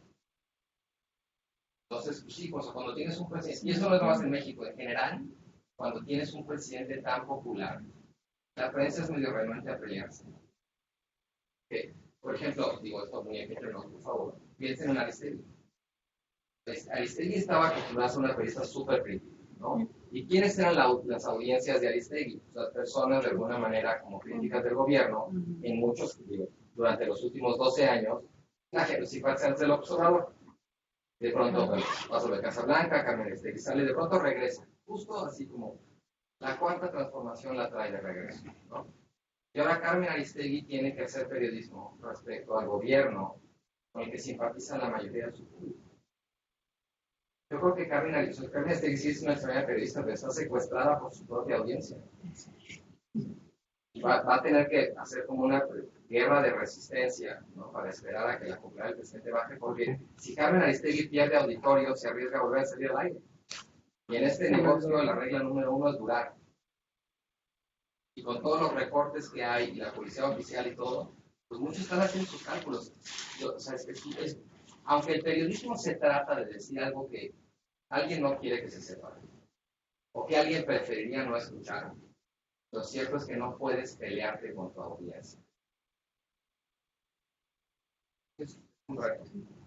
Sí, debe tratar más de hacerlo. ¿Considerarías que el periodismo de políticas públicas es un tipo de periodismo científico? Y en ese sentido, como para resolver estos problemas como de comunicación científica, o sea, como en términos técnicos así, ¿se podrían usar estrategias de divulgación de la ciencia? Yo creo que sí, en el sentido de que es un periodismo que divulga. Pienso que la administración pública, las políticas públicas, digamos, son conocimiento de la progresión social. En ese sentido, sí, es periodismo científico. Es que hay como todo un debate sobre si el método de los periodistas es un método científico. Obviamente también el periodismo es una forma o no de conocimiento, o de la validez científica. No me quiero meter en ese debate, digamos, relado, pero sí creo que hay una parte en la que podemos pensar el periodismo sobre políticas públicas como un periodismo científico encargado de difundir, el conocimiento especializado que generan los especialistas, académicos. Pero mi apuesta sería que no fuera nada más eso, sino que también fuera una manera de hacer periodismo, no difusión del conocimiento, sino que fuera una manera, o sea, que entender las políticas públicas formara parte como de las herramientas con las que los periodistas hacen periodismo todos los días. ¿No? Lo que decía como desarrollar el ángulo de la política pública, identificar, aquí hay una autoridad que debe tener como facultades, aquí debe haber un presupuesto asignado, ¿no? Aquí debe haber responsables. Eso, empezarse a hacer esas preguntas como que te van llevando, ¿hay o no hay una política pública? ¿De qué se trata? ¿Quién la diseñó? ¿De cuándo? Etcétera. Eso ya no es periodismo de difusión científica. Eso es periodismo sobre sonido. Bueno, ya la última, porque ya son las 9. Sí. Sí. En tu opinión, hemos hablado mucho del papel de los periodistas. En tu opinión, ¿cuál debería ser el papel en términos de comunicación de políticas públicas de las oficinas gubernamentales de comunicación social? ¿Qué debemos hacer? No somos gobierno. Es que el papel de estas oficinas es tratar de que conozcan lo que hacen como bajo una luz positiva. Eso se trata. Aquí en la maestría siempre tenemos como conflicto. De pronto aceptamos gente que no son periodistas, sino gente que trabaja en oficinas de comunicación. E inmediatamente chocan con los periodistas, que son como el agua y el aceite.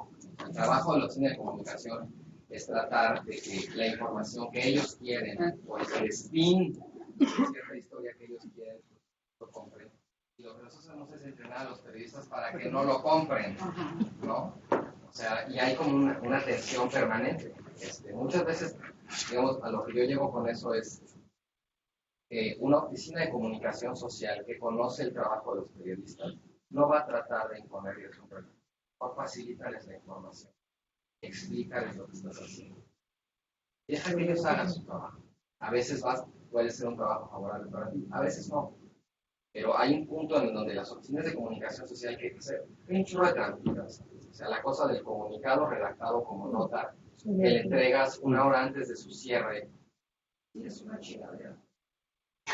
Muchos medios lo compran y lo hacen, pero ustedes no están haciendo bien su chamba. Yo creo que, digamos, en el largo plazo, a las oficinas de comunicación lo que les conviene es desarrollar una relación de confianza con los periodistas, que sepan que pueden recurrir a ti cuando tienen una duda respecto a una política o cierta información que les puedes dar, que no se pida vía solicitud de información. O sea, más que estar tratando de hacer la chamba de los periodistas, que es lo que se tratan de hacer, que sean realmente un instrumento, una fuente de acceso al conocimiento que se genera ahí mismo o la información para que los periodistas hagan. Pero claro, te lo dice alguien que está completamente al lado de los periodistas. Pero bueno, pues si no tiene más preguntas, aquí terminamos. Muchas gracias. Gracias.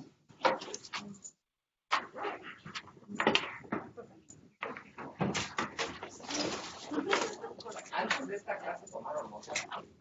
No. La clase previa. Previa a la del lunes.